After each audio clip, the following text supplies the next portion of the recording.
Let's see what's new in YuJa EqualGround.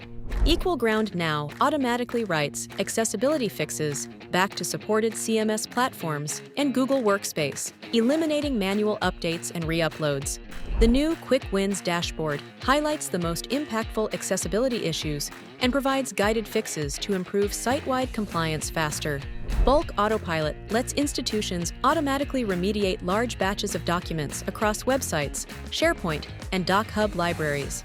EqualGround reports now feature a cleaner interface, historical trends, issue breakdowns, and AI-powered summaries to help prioritize remediation. EqualGround now integrates with ScholarWorks, allowing institutions to scan and remediate academic documents directly from their repository. For a full list of features, visit yuja.com/updates.